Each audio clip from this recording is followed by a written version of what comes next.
In the late autumn of 2157, humanity's greatest fear and deepest hope arrived simultaneously in the form of 7 crystalline ships that emerged from the darkness beyond Mars' orbit.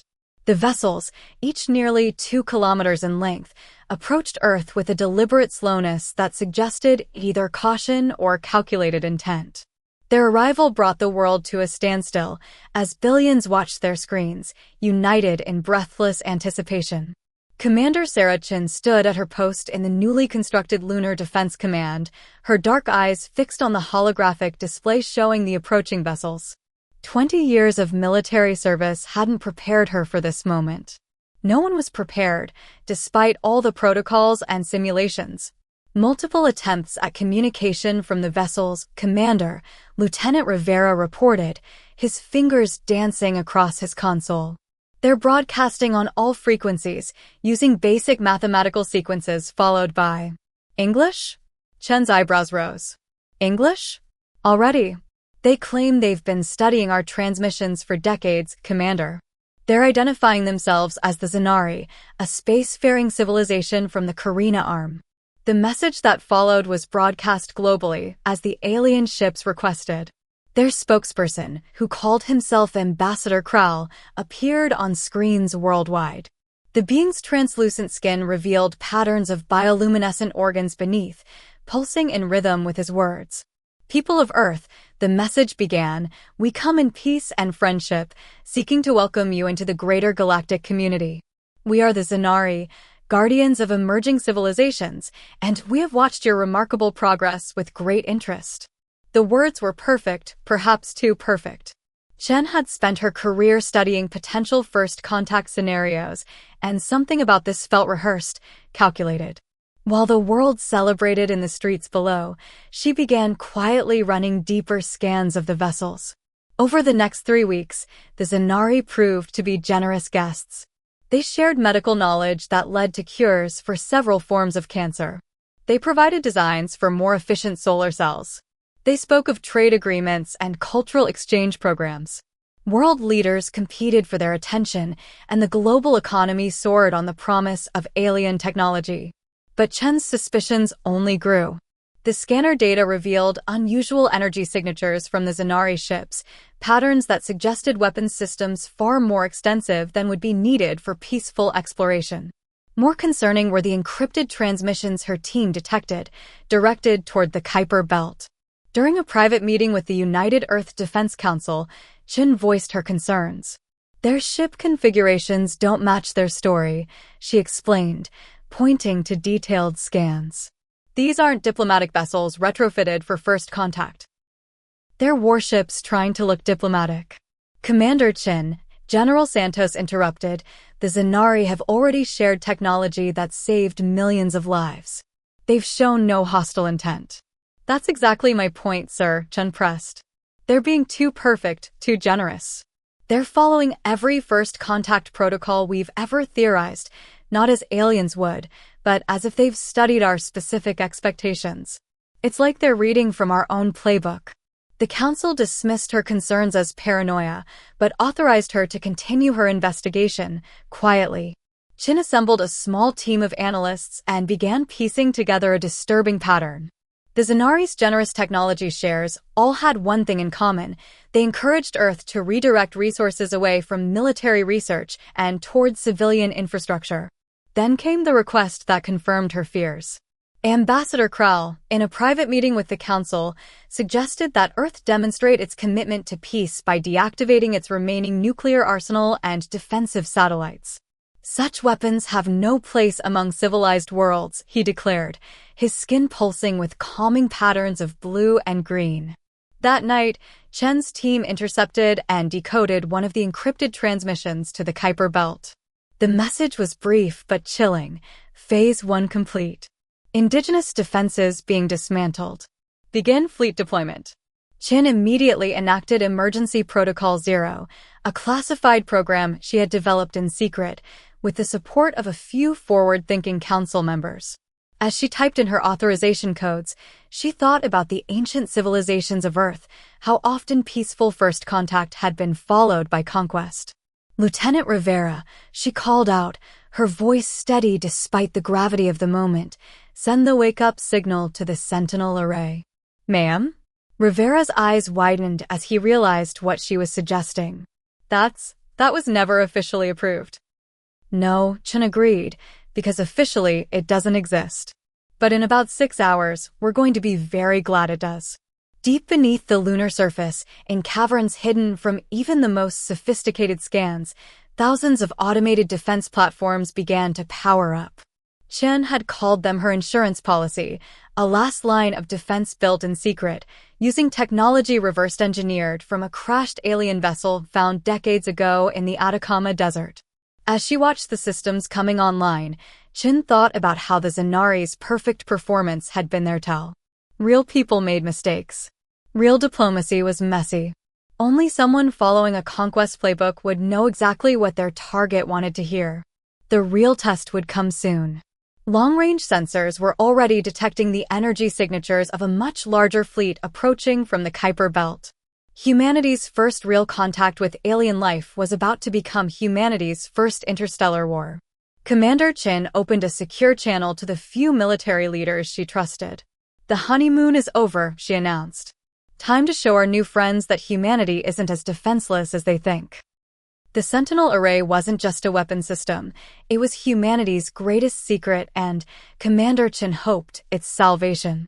As she stood in the hidden command center deep beneath the lunar surface, holographic displays showed the approaching Zanari invasion fleet. Over 200 warships, each larger than the diplomatic vessels that had made first contact. Final systems check complete, Lieutenant Rivera announced, his voice echoing in the cavernous chamber.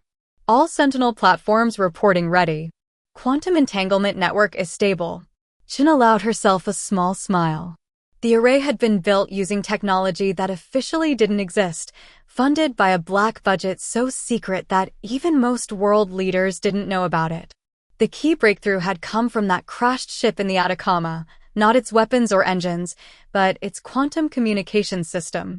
Ambassador Kral is demanding to speak with the Council, Captain Maria Santos reported from her communications station. He's becoming increasingly agitated about our sudden communication blackout. Let him sweat, Chen replied, watching as the final pieces of her plan fell into place. Throughout the solar system, countless automated platforms were awakening from their dormant state. Some had been disguised as asteroids, others hidden in plain sight as communication satellites. Each contained a piece of technology that had taken 20 years to perfect, quantum-locked energy projectors that could link together to form an impenetrable defensive grid. The original alien ship had used the technology for faster-than-light communications. Humanity had turned it into a weapon. Multiple ships breaking away from the diplomatic group, Rivera announced. They're powering up weapon systems and raising shields. Chen opened a channel to all Earth defense forces. This is Commander Chen. Implementation of Protocol 0 is now in effect. All forces switch to quantum-encrypted channels and prepare for defensive operations. Around the world, military commanders who had been quietly briefed on the protocol began mobilizing their forces. Surface-to-space defense platforms, hidden beneath the facade of civilian installations, powered up. In orbit, seemingly ordinary satellites revealed their true nature as weapon platforms. Message from Ambassador Kral, Santos reported. He's threatening to declare our defensive actions an act of war. Chen accessed the main communication system. Put him through. Visual and audio. The alien ambassador's image appeared before her, his skin pulsing with angry red patterns. Commander Chen, your actions are in violation of our peace agreement. Power down your defensive systems immediately, or we will be forced to take action to protect ourselves. Interesting choice of words, Ambassador, Chen replied calmly. Especially considering the invasion fleet you have approaching from the Kuiper Belt. The patterns beneath Kral's skin shifted to a darker hue. You're making accusations without evidence. 217 warships, Ambassador. Currently at 42 astronomical units and closing. Would you like me to tell you their exact configurations? Or perhaps we should discuss the encrypted messages you've been sending them. For the first time, genuine surprise showed on the alien's face. Impossible. Our communications were perfectly Quantum encrypted? Yes, they were. Fortunately, we've had 20 years to study that technology. The same technology, in fact, that we found in a ship that crashed in Chile 2 decades ago. I assume it was one of yours? An early scout, perhaps? Kral's facade of diplomacy vanished. You could not have decoded our communications. Your species is too primitive, Dash. That was your first mistake, Chin interrupted. You underestimated us. Your second mistake was assuming we would be as trusting as the other races you've conquered. We found records in that crashed ship, Ambassador. We know about the others. The Drachnid. The Volan. All the primitive species that welcomed you with open arms, only to be enslaved or eradicated. The Ambassador's skin had turned almost black with rage. Then you know resistance is pointless. Our fleet will dash. Your fleet will never reach Earth orbit, Chin stated flatly. The Sentinel array is already active. Would you like a demonstration? Without waiting for a response, she nodded to Rivera. Target the smallest of their diplomatic vessels. Minimal power. Throughout the solar system, quantum-locked energy projectors aligned. For a fraction of a second, they linked together, forming a web of pure energy. One of the Zanari ships suddenly found itself encased in a geometric pattern of light. Then, with surgical precision, the ship's primary power core was severed from its systems. The vessel went dark, drifting helplessly in space. That was at 2% power, Chin informed the stunned ambassador. Would you like to see what 100% looks like? Or would you prefer to order your invasion fleet to turn around? You're bluffing, Kral snarled. No planetary defense system could have that kind of precision. That kind of power. You're right. No normal defense system could. But we've had 20 years to improve on your technology, Ambassador. 20 years of preparing for this exact scenario. And unlike you, we didn't spend that time trying to make our weapons look pretty. We focused on making them effective. The quantum displays showed the invasion fleet had stopped its advance. They were receiving new orders, no doubt trying to calculate their odds against a defense system they hadn't known existed. 1 hour, Ambassador, Chun declared. 1 hour to recall your fleet and leave our solar system. After that, we'll consider any Zanari ship in our space a hostile target. And unlike you, we won't waste time with warnings. As the ambassador's image vanished, Chen turned to her crew. Maintain battle stations. Something tells me they're not going to take our warning seriously. She was right. The Zanari had conquered dozens of worlds by following the same playbook. They wouldn't abandon their plans easily. But for the first time in their history of conquest, they were facing a species that had seen them coming. The real battle was about to begin. The hour passed like a gathering storm. Commander Chen used every second, positioning Earth's hidden defenses for the conflict she knew was coming. The Zanari invasion fleet had resumed its approach, this time spreading out in an attack formation that stretched across millions of kilometers of space. They're trying to spread our defense grid thin, Captain Santos observed, studying the tactical display. Standard conquest tactics: overwhelm the target's defenses with simultaneous attacks from multiple vectors. Chin nodded. That's because they still think they're fighting a conventional defense system. Lieutenant Rivera, status of the quantum network. 100% operational, Commander. All platforms are synchronized and ready. The enemy fleet will cross the Neptune orbit mark in 3 minutes. The Zanari's response to Chen's ultimatum had come in the form of a system-wide broadcast from their flagship. Their supreme commander, a being called Zarvax, had declared Earth's resistance and offense against galactic order. Their invasion was now framed as a peacekeeping operation to protect the galaxy from humanity's dangerous aggression. Typical, Chin had remarked after hearing the broadcast. They're not used to their victims fighting back, so they have to paint us as the aggressors. Now, as the massive Zanari fleet approached, Chin activated a secure channel to all Earth defense forces. This is Commander Chun. In approximately 3 minutes, we will be engaged in humanity's first interstellar war. Remember your training. Remember what we're fighting for. Most importantly, remember that despite their advanced technology, the Zanari are not invincible. They've never faced an opponent who is truly prepared for them. Today, that changes. The first shots came exactly as Chen had predicted. The Zanari launched a massive barrage of plasma torpedoes designed to overwhelm any conventional shield system. Thousands of energy projectiles streaked toward Earth, each powerful enough to devastate a major city. Sentinel Array, execute Pattern Alpha, Chun commanded calmly. Throughout the solar system, the hidden defense platforms activated. The quantum-locked energy grid sprang to life, forming a complex geometric pattern that encompassed the entire inner solar system.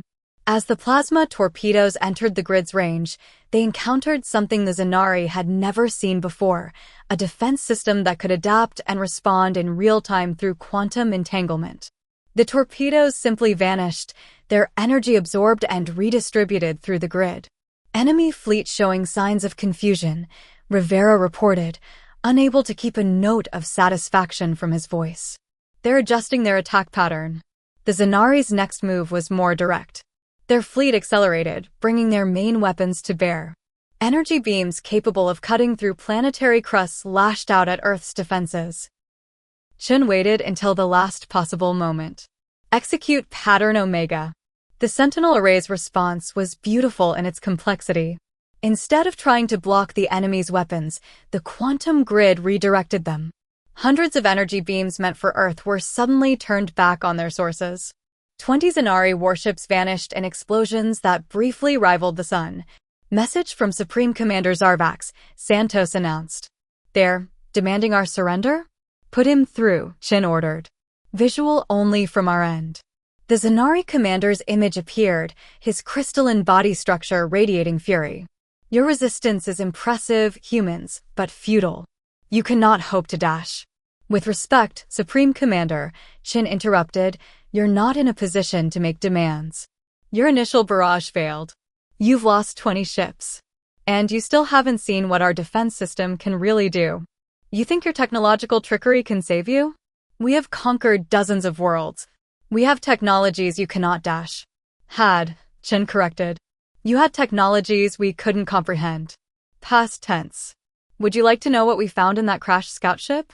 Not just your quantum communication systems, but your complete tactical database. 20 years of studying your strategies, your technologies, your weaknesses. We've spent 2 decades preparing specifically for you. The Zanari commander's crystalline form pulsed with rage. Then we will simply overwhelm your defenses with numbers. Your grid cannot dash. Sentinel Array, Chin commanded, demonstrate Pattern Delta. Across the solar system, the quantum grid shifted. Energy began to concentrate at specific nodes, forming what appeared to be tears in space itself. Before the Zanari fleet could react, 40 of their ships simply disappeared, transported hundreds of thousands of kilometers away through locally generated wormholes. That's what we did with your quantum technology, Chin explained to the stunned commander. While you were using it for communications and weapons, we figured out how to use it to manipulate space itself. Would you like to see what else we've learned? The Zanari commander's response was to order his remaining ships to attack. It was exactly what Chin had expected. The Zanari had never learned to retreat because they had never needed to. All defense forces, execute final protocol, Chin ordered. Show them why humanity should never be underestimated. The battle that followed would be studied for centuries to come. The Sentinel Array proved its worth 100 times over, not just defending Earth, but systematically dismantling the most powerful invasion fleet the Zanari had ever assembled. Ships were torn apart by their own weapons, transported into each other's paths, or simply disabled by precisely targeted energy pulses. When it was over, the mighty Zanari fleet was reduced to scattered debris and damaged vessels trying desperately to retreat. Of the original 217 ships, only 30 managed to escape. Shall we pursue? Rivera asked. Chen shook her head. No. Let them go. Let them tell others what happened here.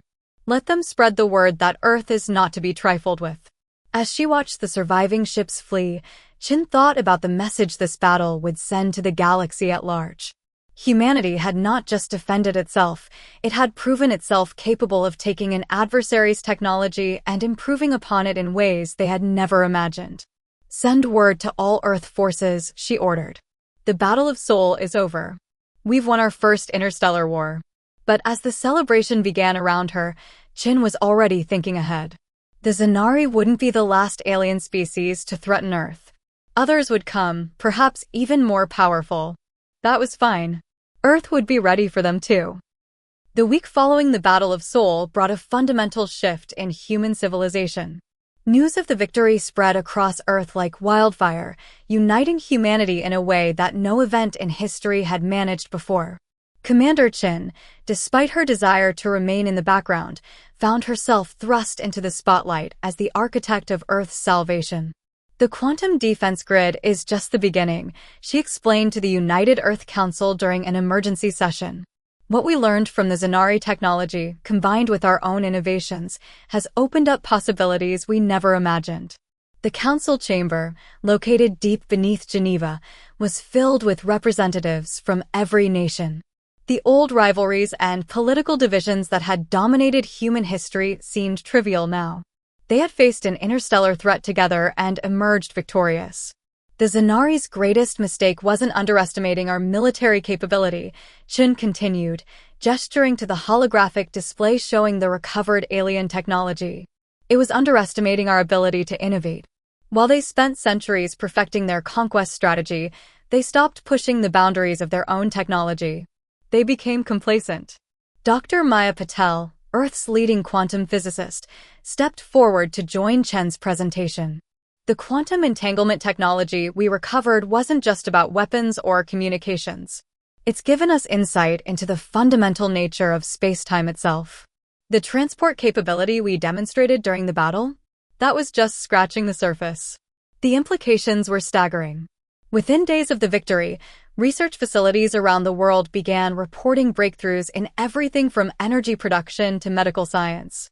The quantum technology that had saved Earth was revolutionizing every field it touched. But amid the celebrations and scientific advances, Chin remained vigilant. She knew the surviving Zanari ships would carry word of their defeat back to their empire. Earth's victory wouldn't go unanswered. We need to push outward, she argued during a private meeting with military leadership. The Sentinel Array gave us a defensive advantage, but we can't just sit behind our shields forever. We need to establish a presence beyond our solar system. The response was unprecedented in its unanimity. Within months, construction began on Earth's first deep space fleet. Unlike the Zanari's crystalline ships, humanity's vessels were a perfect blend of form and function, incorporating both alien technology and human ingenuity. The flagship of this new fleet was christened the EDS Defender, a vessel that embodied everything humanity had learned from the conflict. Its quantum core was capable of generating its own defensive grid, while its innovative design allowed it to adapt its configuration in real time to any threat. Commander Sarah Chin was offered command of the Defender, but she declined. "My place is here," she told the council.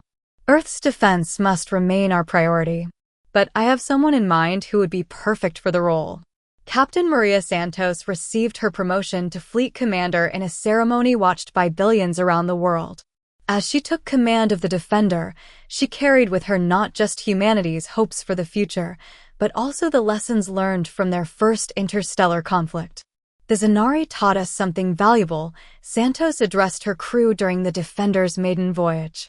"They showed us that the galaxy is not always a friendly place. But they also showed us that humanity's greatest strength isn't our technology or our weapons. It's our ability to adapt, to innovate, and to face challenges together." As the Defender led Earth's first expedition beyond the solar system, research continued on the quantum technology that had saved humanity. Each discovery led to new questions, new possibilities. The barriers between possible and impossible seemed to blur with each passing day. Perhaps most significantly, the victory had given humanity something it had never truly had before: unity of purpose. The old divisions of nation and ideology faded in importance as people everywhere recognized that they were part of something larger, a species ready to take its place among the stars. But in the vast depths of space, the survivors of the Zanari fleet carried word of their defeat to other civilizations. Earth's victory had sent shockwaves through the galactic community. Some saw it as an opportunity, a chance to ally with this emerging power. Others saw it as a threat to be contained. Either way, humanity's isolation was over. They had announced their presence to the galaxy in the most dramatic way possible, by defeating what was thought to be an unbeatable foe. Whatever came next, Earth would face it as a united species, armed with both advanced technology and the innovative spirit that had allowed them to overcome their first great cosmic challenge. The age of human expansion had begun, and the galaxy would never be the same. News of Earth's victory over the Zanari spread through the galaxy like ripples in a cosmic pond. In the great trading hubs and diplomatic centers of known space, representatives of 1,000 species whispered about the impossible, a pre-FTL civilization that had not only survived a Zanari invasion, but had utterly defeated their fleet. The Galactic Concordat, a loose alliance of spacefaring civilizations, called an emergency session for the first time in 3 centuries. The great hull of their station, orbiting a neutron star in the galaxy's central sectors, was filled with beings of all descriptions, each trying to make sense of this unprecedented development. The balance of power has shifted, declared Ambassador Xinare of the Altarian Collective, their crystalline form shimmering with concern. The Zanari Empire has fallen back to their core systems. Their client worlds are declaring independence. And now we have reports that this Earth has developed quantum manipulation technology that surpasses anything in known space. Fleet Commander Santos watched the proceedings from aboard the EDS Defender, which had been invited to observe from a respectful distance. The quantum communication system they developed allowed them to monitor the debate in real time, even from light years away. "They're afraid of us," Lieutenant Commander Chen noted. Sarah Chen's daughter, Lisa, who had followed her mother's footsteps into service. "Not just because we defeated the Zanari, but because of how we did it." Santos nodded. The Defender's long-range sensors were detecting hundreds of ships around the Concordat station, representing dozens of civilizations. Some were clearly military vessels, their weapons powered down but ready. Others were diplomatic ships, bristling with scanning equipment rather than weapons. "They should be afraid," Santos replied. "Not because we're a threat, but because we've shown them that their assumptions about technological progress were wrong. We took the Zanari's quantum technology and did things with it they never imagined possible." The debate in the Concordat chamber grew heated. Some species called for immediate diplomatic relations with Earth.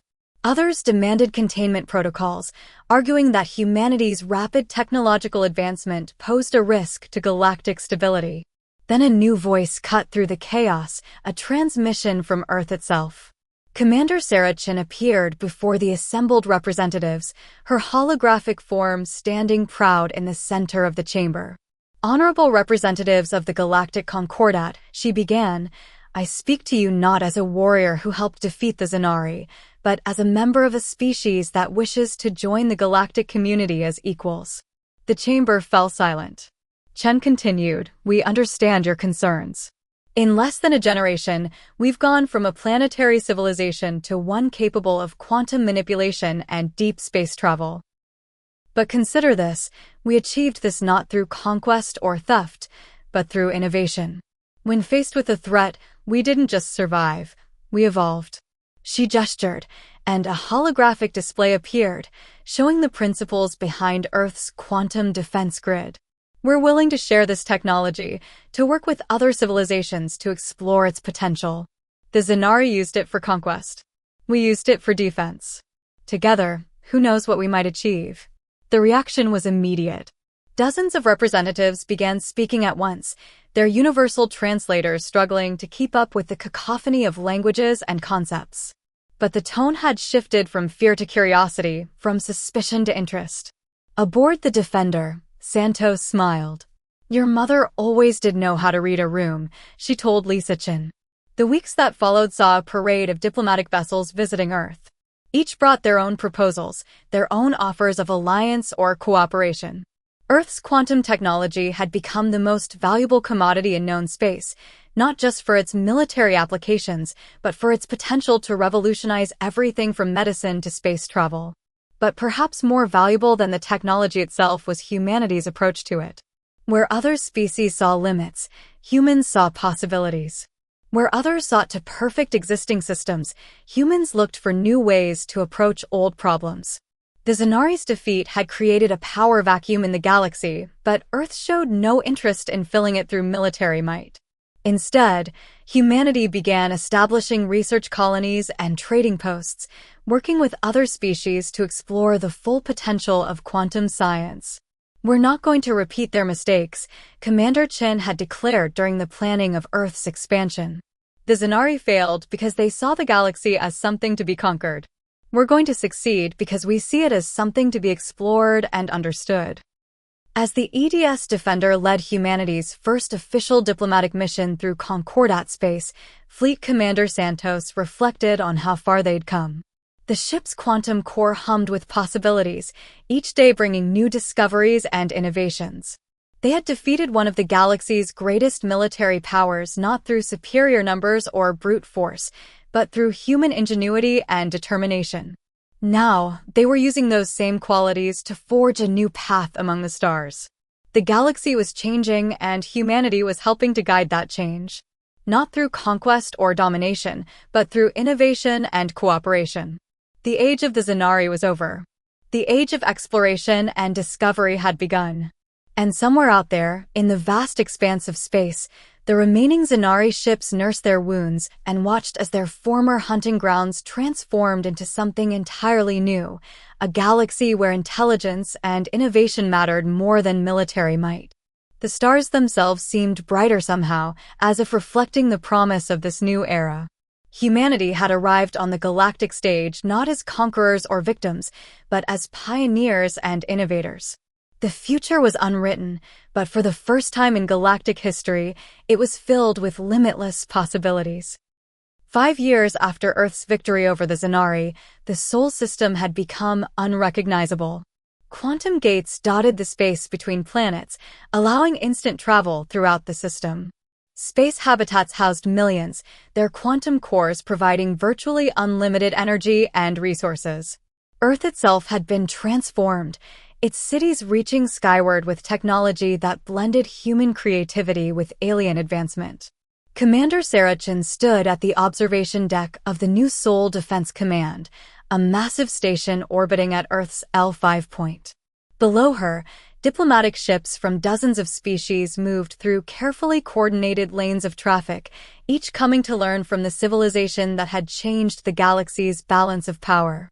Another delegation from the Concordat has arrived. Lisa Chin, now a full commander herself, reported. This time they're bringing representatives from the Outer Rim worlds.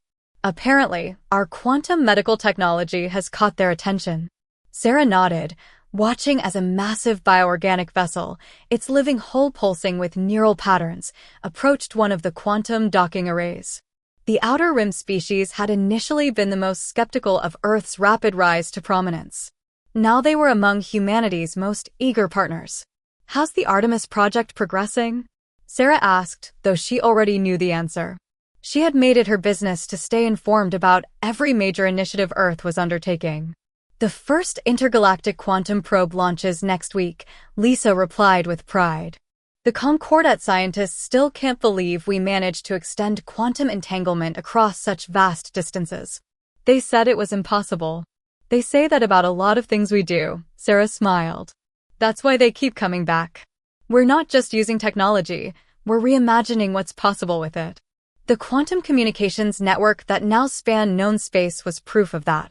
Where the Zanari had seen quantum entanglement as a tool for conquest, humanity had turned it into a bridge between civilizations. Real-time communication across light years had transformed galactic society, creating a level of cooperation and cultural exchange never before possible. But it wasn't all peaceful progress. The remnants of the Zanari Empire, now confined to a handful of systems, had spent years trying to rebuild their fleet. Intelligence suggested they were developing new weapons, attempting to counter Earth's quantum defense technology. "Let them try," Sarah had said when the reports came in. "Every time they develop a new weapon, we'll find 3 new ways to defend against it. That's the difference between us. They're trying to perfect what they know, while we're always looking for what's next." The greatest testament to humanity's impact wasn't their military strength or technological achievements, but the change they had inspired in other civilizations. Species that had been stagnant for millennia were suddenly pushing the boundaries of their own science and culture. The galaxy was experiencing a renaissance of innovation and discovery. Message from Fleet Commander Santos, Lisa announced. The Defender has completed its mission in the Carina arm. They've established quantum links with 3 new civilizations and, interesting, they found ruins of an ancient quantum network. Predates any known civilization. Sarah turned from the viewport, her interest piqued. The Zanari didn't build this technology first. They found it, just like we did. They just never imagined what else it could do. That was the true legacy of humanity's victory, not the defeat of an empire, but the revolution in thinking they had sparked. Every discovery led to new questions. Every innovation opened doors to further possibilities. The galaxy was vast, and they had barely begun to explore its potential. The Artemis probe will be our first step beyond the galaxy, Sarah mused, watching as construction drones swarmed around the massive device that would attempt to bridge the void between galaxies. But it won't be our last. There's so much more to discover, so many new frontiers to explore.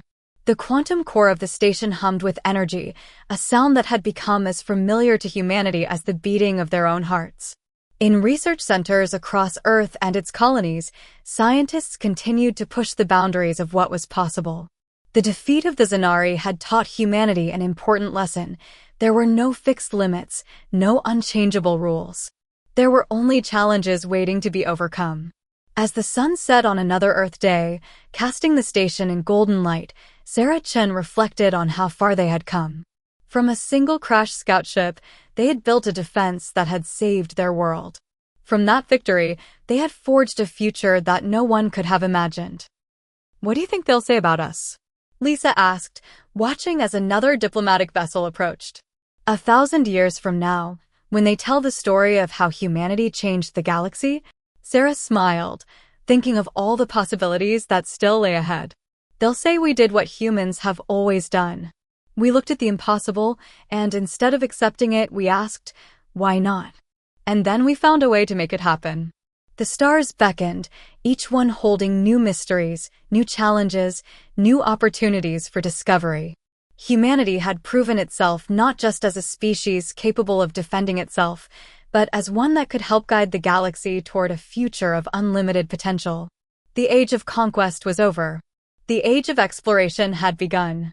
And humanity, with its unquenchable curiosity and boundless creativity, was leading the way into a future where the only limit was imagination itself.